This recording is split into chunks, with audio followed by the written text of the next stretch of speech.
All right, let's talk about Bryce Young. Listen, I already made a video about the Falcons offense and really kind of what went wrong. Also, touched on some nice things the Panthers did in that game. But, I like to focus on offense in these videos, and I figured let's give Bryce Young a shout out after a really rough couple of weeks for the Panthers. They definitely looked competent in this game. I know the numbers aren't spectacular, but they were just doing a lot of things like solid. And they look competent, which is a real improvement. Let's start off with a key play. 4th and 3 early on in this game. It's the right call to go for it, but it's still like a bit bold just because of how the season is going. You don't want to not get this, give the Falcons momentum right away. They have a good concept, though. Falcons like to run man coverage in these situations, so let's just run a little rub route, have a couple players run over the middle. McMillan lined up in the slot. He'll go outside the numbers. And watch this. Really good job by Canales and the whole offensive coaching staff for knowing what, preparing this in practice. They knew they were going to run this on a key play. Maybe didn't know it was going to be this early in the game, but knew they were going to do it at some point. And just look at how open McMillan gets. It's a good route, but it's really a good concept by the coaching staff, and everyone's now just doing their job. Young, to his credit, makes a nice throw and gets it there quickly and a little bit underneath. That's smart too. You don't need to get every yard possible. It's 4th down. Make sure you get the completion because there is a safety deep. Jesse Bates covered a lot of ground there. He almost blew up that play. Give him credit, but it wasn't enough because of just how open McMillan got.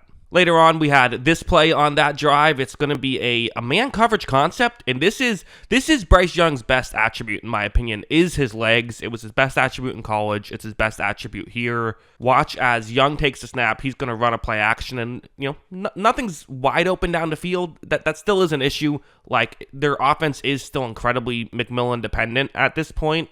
But Young looks towards the left, and since it's man coverage, there's just not that many Falcons players who are looking at Young. A lot of the players are looking at the guy they're covering right now. So because of that, when Young decides to run, once he gets outside the pocket, there's only a couple Falcons players who have a chance. They're not able to get him on the ground, and he's able to get into the end zone for a touchdown. So these are, nice little plays by Bryce Young. We saw this a couple times with him. Also, this on a key 3rd down and 5. Hey, it's 10-point game at this point. These are important plays. Keep the chains moving. Get down so you don't take a hit. Like, that's good football by Bryce Young. And this is definitely a positive that he brings to the table. And also, I really do got to talk about McMillan. I mean, the guy. There's a lot of, listen, I'm a Tampa Bay fan, so there's a lot of talk about Emeka Egbuka, Offensive Rookie of the Year. But here, while maybe Buccaneers fans aren't watching this video and Panthers fans are, I kind of think McMillan's been Offensive Rookie of the Year through 3 weeks. He's been fantastic.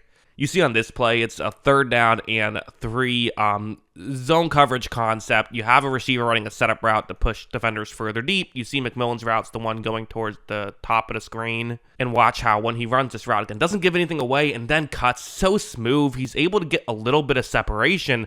And this is the kind of thing that reminds you of like Mike Evans, right? Where it's the route running paired with the height.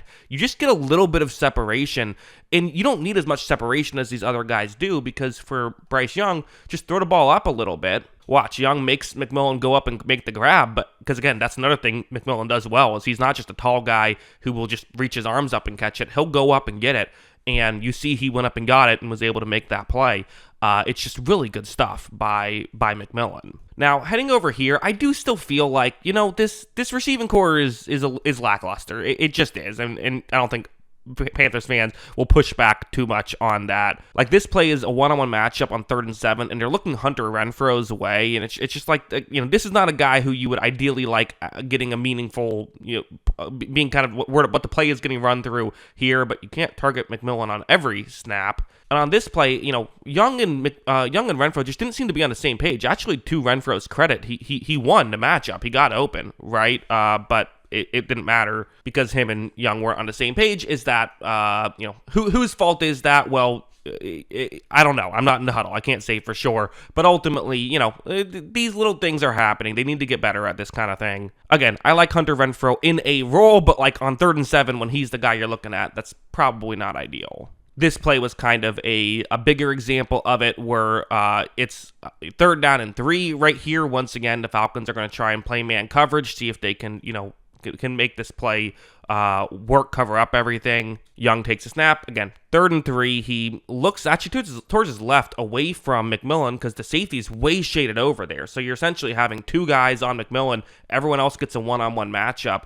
McMillan's the one on the bottom of the screen, but there's a safety help over there, and there's just nothing really that Young can look towards, right? So what do? Well, it's 3rd and 3. Let's, put 2 hands on the ball and see if you can get outside the pocket, right? Well, that's what Young does, and he just can't do it. Gets sacked instead, and that was what happened. So, again, receivers hurt the offensive line, right? Receivers make the offensive line look worse if you can't get open because the quarterback holds on to the ball for too long, and that's kind of what happened on some of these plays. So, again, while this was ultimately a great game for the Panthers, it was only a good game by the Panthers offense because they're still not getting open consistently enough. Also, this play was just funny in one of those kind of Panthers things.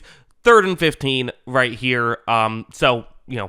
Panthers don't trust the downfield passing. They're going to instead decide to just run the ball. In fact, I think on that Bryce Young rush that I brought up earlier on 3rd and 5, it got called back if I remember correctly. So that set up the 3rd and 15. The Panthers run a draw play. Okay, sure, let's play field position, and oh no, trips and falls, loses the yard. Again, it happens. It is what it is. But they're not exactly operating like a well-oiled machine as a whole, which is why I think I've given Young a lot more grace than some other people have. I think he's played I know he's had bad games, but he's had good games, even if the numbers don't show it. Like, this play is another example. Again, you look at Bryce Young's numbers for this game, 16 for 24, only 121 yards, no passing touchdowns, did have a rushing touchdown. A lot of people are going to see that and say, okay, Panthers won, but he's still not playing well. No, he had a good game here. This wasn't his best game, but he had a good game.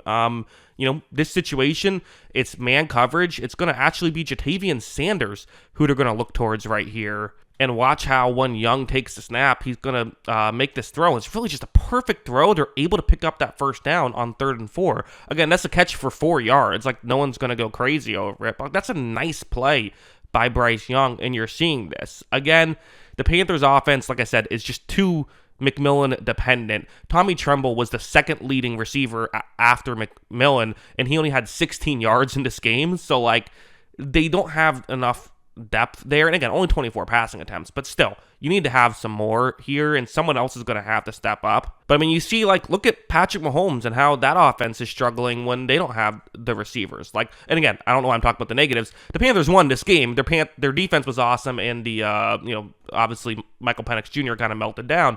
But really, I thought that Bryce Young did a lot of nice things in this game, and I keep seeing this, and I keep seeing people say he sucks, and I'm like, he doesn't suck. He's a solid player who's in a bad situation, but the situation wasn't that bad, and he didn't turn the ball over. That was the one difference between this week and weeks 1 and 2. So I still don't know how good he is. That's a fair question, but he's not worthless. He doesn't stink, and you're going to get another 14 games to evaluate him. Again, I think we've learned with Sam Darnold and Baker Mayfield and now Daniel Jones, it's when you're in a bad situation, the numbers aren't going to be as good. Try to evaluate the player. He played well, so let's give him some credit. That's at least how I see it. What do you think? Let me know in the comments below. Always love hearing from y'all. And of course, as always, thanks for watching.